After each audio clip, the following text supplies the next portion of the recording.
आज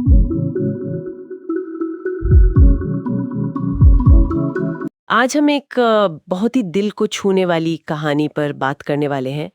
किस्सा गौतमी की कहानी। हाँ, और इसके जरिए हम मृत्यु की स्वीकृति मतलब एक्सेप्टेंस ऑफ डेथ इस विषय को थोड़ा समझने की कोशिश करेंगे। बिल्कुल।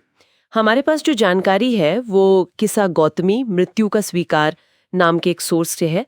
इसमें इस मशहूर बौद्ध कहानी पर ओशो के कुछ विचार भी हैं। हाँ, तो हमारा इरादा यही है कि इस कहानी में जो जीवन, मृत्यु और स्वीकृति से जुड़े गहरे संदेश छिपे हैं उन पर थोड़ी बात करें। तो कहानी शुरू होती है किस्सा गौतमी से। एक माँ है जिसका बच्चा गुजर गया है और वो बिल्कुल बेसुध सी हालत में अपने मरे हुए बच्चे को लेकर बुद्ध के पास जाती है। और क्या मांगती है? वो कहती है कि इसे फिर से जिंदा कर दो। सोचिए, वो पीड़ा, वो उम्मीद। हाँ, बहुत मार्मिक है।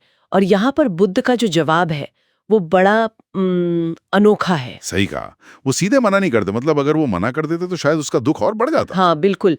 तो वो इनकार नहीं करते बल्कि काम सौंपते हैं उसे। हाँ, कहते हैं कि मैं बच्चे को जीवित कर दूंगा, पर तुम्हें पहले एक काम करना होगा। और काम ये था कि उसे गांव जाकर एक मुट्ठी सरसों के दाने लाने हैं। लेकिन एक शर्त थी। हाँ, शर्त ये थी कि दाने उस घर से लाने हैं जहाँ कभी किसी की मौत न हुई हो। और यहीं से किस्सा गौतमी की असल यात्रा शुरू होती है, उसके समझने की प्रक्रिया शुरू होती है। वो बेचारी दौड़ पड़ती है उम्मीद में कि हाँ शायद कोई घर मिल जाए।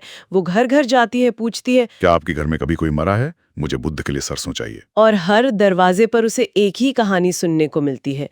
कोई कहता है पिता नहीं रहे, कोई कहता है कहीं माँ। बेटी, कहीं पति, मतलब कोई घर ऐसा नहीं था जहां मृत्यु ना आई हो। सोचिए उसकी हालत। सुबह वो सिर्फ अपने दुख में थी हाँ, अपने अकेले के दुख में। और शाम होते होते वो एक बड़े सच का सामना कर रही थी। सोर्स बताता है कि उसके आंसू धीरे धीरे सूख गए। हाँ, उसके चेहरे पर वो जो पहले वाला तीव्र दुख था, उसकी जगह एक कह सकते हैं गहरी शांति या समझने ले ली थी। वो खाली हाथ लौटती है बुद्ध के पास। और कहती है, प्रभु, सरसों तो नहीं मिली, पर मैं समझ गई। क्या समझी वो? यही कि मृत्यु तो सबके जीवन का हिस्सा है, ये सिर्फ मेरे साथ नहीं हुआ। ये कितना शक्तिशाली तरीका था सिखाने का। मतलब बुद्ध ने कोई लेक्चर नहीं दिया, कोई उपदेश नहीं। बिल्कुल, यही यही बुद्ध की खूबी है। उन्होंने उसे अनुभव करने दिया, उसे खुद खोजने दिया। हाँ, और सोर्स में ओशो इसी बात पे जोर देते हैं। वो कहते हैं कि बुद्ध ने सिर्फ ये नहीं दिखाया कि मौत यूनिवर्सल है। अच्छा, और क्या? उन्होंने उसे उसके अपने दुख से ऊपर उठने में मदद की।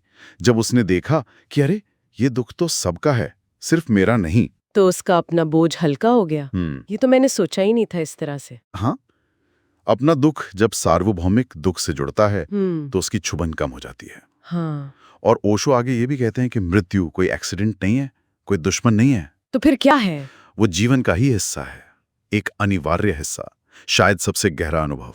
हम इससे भागते हैं, डरते हैं। हाँ, अक्सर तो यही होता है। लेकिन ओशो के अनुसार जिसने मृत्यु के इस सच को पूरी तरह से स्वीकार कर लिया, वही जीवन को सही मायने में जान पाया। हाँ, वही जीवन को उसकी पूरी गहराई में जी सकता है।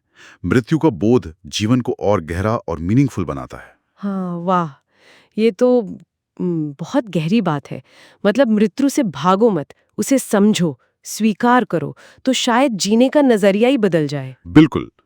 तो संक्षेप में कहें तो किस्सा गौतमी की ये जो कहानी है, उसकी यात्रा ये दिखाती है कि मृत्यु एक सच्चाई है जिसे टाला नहीं जा सकता। और इस सच्चाई को जब हम स्वीकार कर लेते हैं तो एक अजीब सी शांति मिलती है। हाँ, एक स्थिरता आती है। ये कहानी हमें अपने दुखों को एक बड़े कैनवस पर देखने की प्रेरणा देती है। सही। और यहीं से एक सवाल भी उठता है, एक विचार जो हम श्रोताओं के लिए छोड़ सकते हैं। हाँ, जरूर बताइए। जैसे सोर्स कहता है कि मृत्यु जीवन की सबसे गहरी घटना है, तो अगर हम इसे सिर्फ एक अंत ना देखें बल्कि जीवन का एक जरूरी पहलू माने, तो इस स्वीकृति के साथ जीने का मतलब क्या हो सकता है? क्या ये हमें रोज की जो छोटी मोटी चिंताएं हैं, परेशानियां हैं, उनसे ऊपर उठने में मदद कर सकता है? शायद जीवन को और ज्यादा अर्थपूर्ण बना सकता है। हाँ, शायद। इस पर सोचा जा सकता है।